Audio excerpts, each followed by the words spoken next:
Hi, friend. Welcome to Not Too Late with Shannon Michaels. Not too late. I'm Shannon. With Shannon Michaels, your story begins. And this is my very first episode of the podcast. Not too late. Not too late. Welcome to Not Too Late with Shannon Michaels. I kind of wanted this first episode to be like a preview, sneak peek, a synopsis, if you will, of things to come. I have imagined this conversation for so long now. Not because I was waiting for the perfect studio or the perfect microphone or even the perfect words. I waited because I wanted to begin from a place that I felt I could be honest with you. I didn't want to meet you pretending that I had life all figured out. It's not from lack of trying. Right now, I'm guessing you don't either. And that's what's going to make this podcast so different, so special. This isn't going to be a place or space where somebody tells you how to live your life.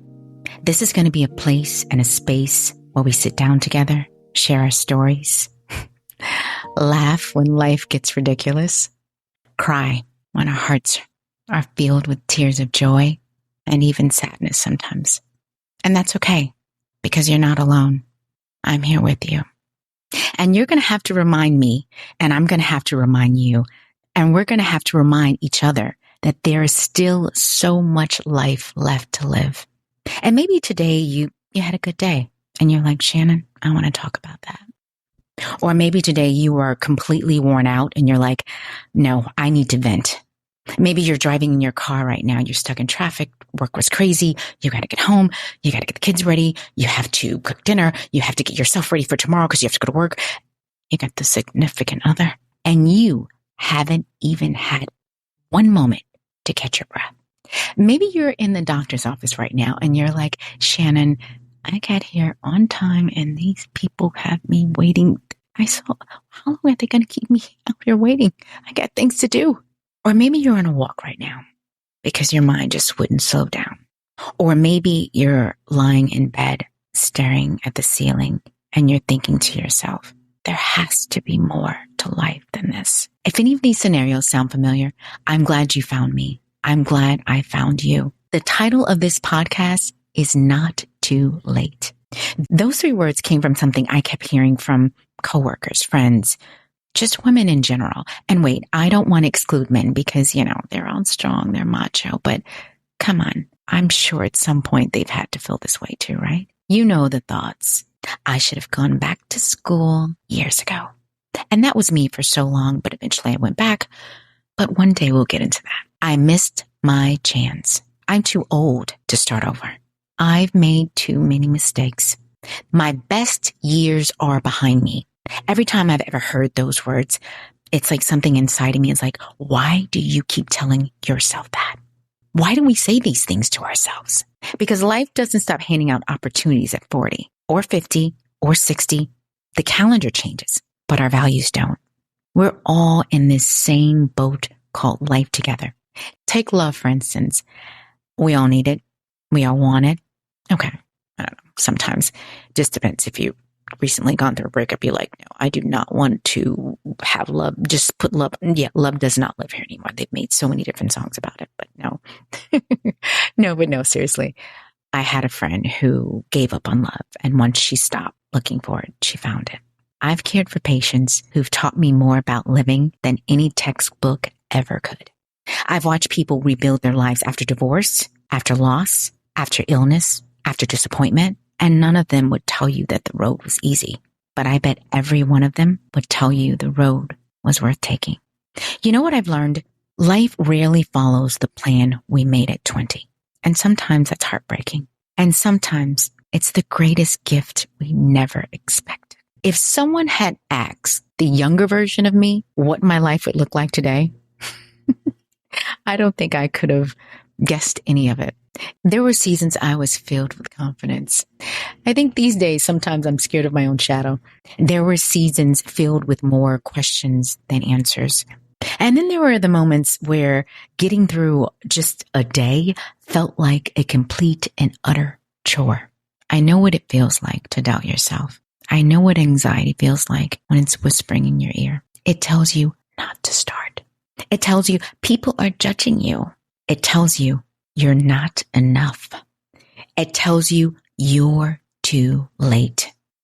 And then there's fear, and it has its own voice too, and it talks a lot. But the one thing I've learned about fear, it lies, all lies. But I'll admit, I've listened to those lies before, and maybe you have too. The voice saying, why even try? The voice saying, everybody else is further along than you are. The voice saying, you're too old. And sometimes those voices can get so loud, but we have to learn how to silence them. I think for me, nursing has helped me a lot with my fears, with some of my fears and anxiety. It's taught me that, I guess, over the years with my career, I have met so many people. I've had patients, getting to know their family members, and so many people from different walks of life, different nationalities. But one thing that we all have in common, we all have a story. Take, for instance, you see a woman, she's in the waiting room in the ER. I'm looking at her and you see her and you're like, before she got to the ER, what was her morning like? What's her story? What happened to her, say, a month ago, a year ago? She has a story.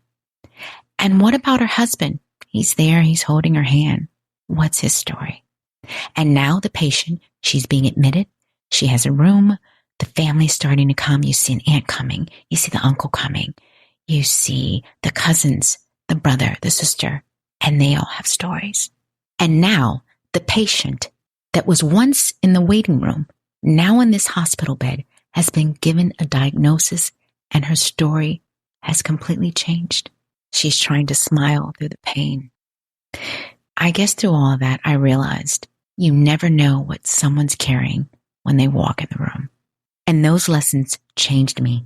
It's made me slower to judge, quicker to listen, more grateful, more compassionate. I wish we gave ourselves the same compassion, the same kindness that we offer to strangers. We are so hard on ourselves. I know I am. I can beat myself up better than anybody can. We replay conversations over in our head. I do that. If I have a disagreement, I'm like, well, she said that, he said this, I should have said that. We criticize our bodies. I don't know if it's you or if it's just me.